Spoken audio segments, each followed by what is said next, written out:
Assalamualaikum warahmatullahi wabarakatuh. Shalom, Om Swastiastu, Namo Buddhaya, Salam Kebajikan. Halo semua, perkenalkan kami dari kelompok 6 TPB 13. Di sini kami akan mempresentasikan hasil kerja kelompok kami mengenai tugas RBL Fisika meninjau hukum Lorentz pada motor listrik sederhana dan aplikasinya pada kipas angin sederhana. Sebelum pembahasan lebih lanjut, marilah kita memperkenalkan diri terlebih dahulu. Perkenalkan, nama saya Anissa Rahmadani dengan NIM 123310052 sebagai moderator. Dan teman saya Aura Nur Mulia Safitri dengan NIM 123310063 dan Bening Adelia dengan NIM 123310065, Sahat Gabriel dengan NIM 123310067, Sonia Suryani dengan NIM 123310066, dan yang terakhir Muhammad Filah Akbar dengan NIM 123310070. Sekarang mari kita masuk ke dalam pembahasannya.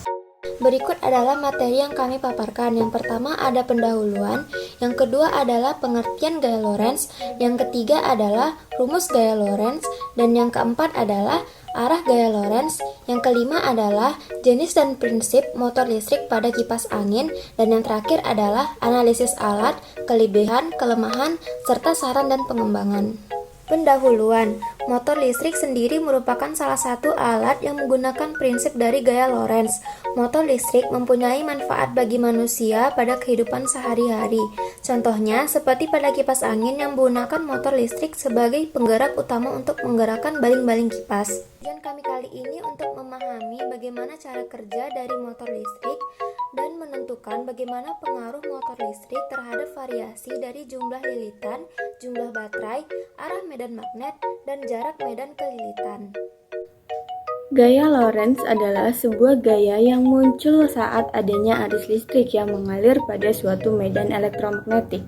Berdasarkan teori tersebut, ketika sebuah konduktor atau kawat diletakkan di tempat yang memiliki pengaruh medan magnet, kemudian kawat tersebut dialiri arus listrik, maka kawat tersebut akan menimbulkan gaya Lorentz.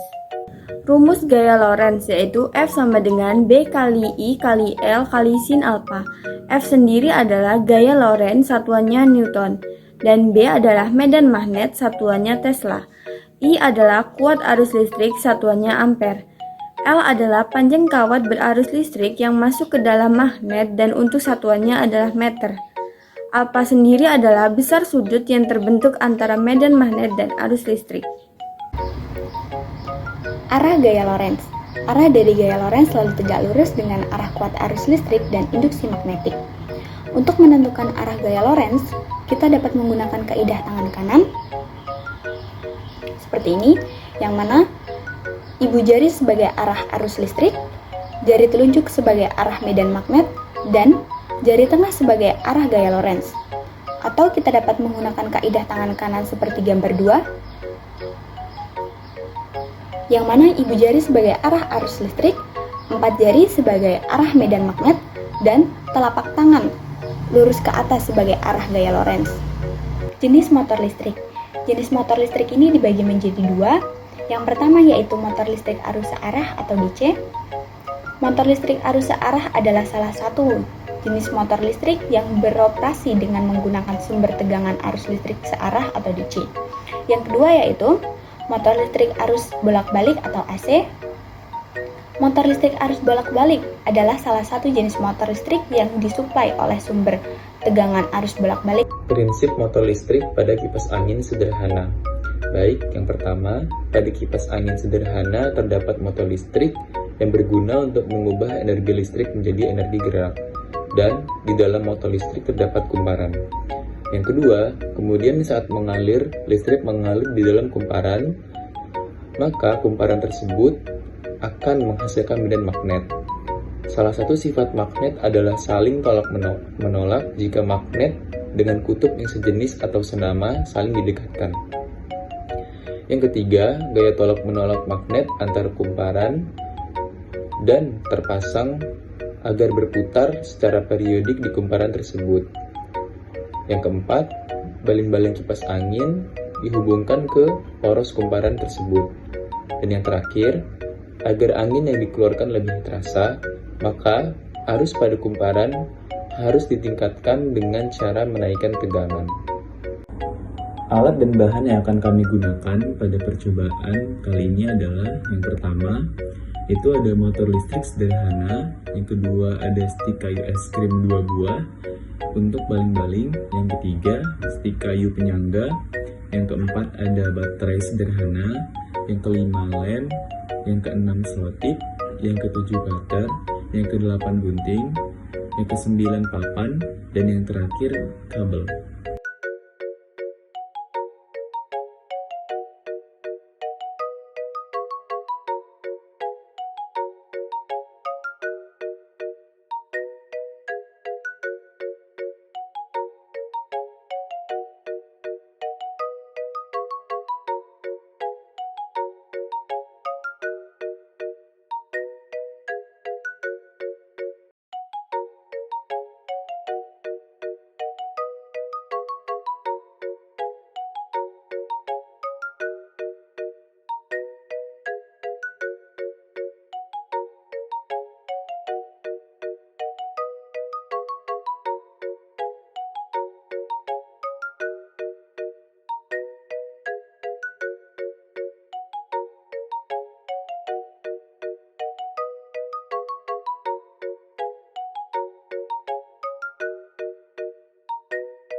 Baik, yang selanjutnya ada kelebihan. Yang pertama, desain dan bentuk yang sederhana dan mudah diaplikasikan. Setelah itu ada bahan-bahan yang digunakan untuk membuat alat mudah dijumpai dalam kehidupan sehari-hari. Dan yang terakhir ada biaya untuk membuat alat ini tidak terlalu mahal. Setelah itu ada kekurangan. Alat tidak bisa digunakan dalam waktu jangka panjang. Yang kedua, alat tidak bisa digunakan di tempat terbuka, terutama lingkungan berdebu. Yang ketiga, hembusan angin yang dihatikan tidak terlalu besar. Setelah itu ada kesimpulan. Kecepatan perputaran motor listrik dapat diatur dengan seberapa besarnya tegangan yang diberikan, dan besarnya arus listrik juga akan menyesuaikan dengan perubahan tegangan.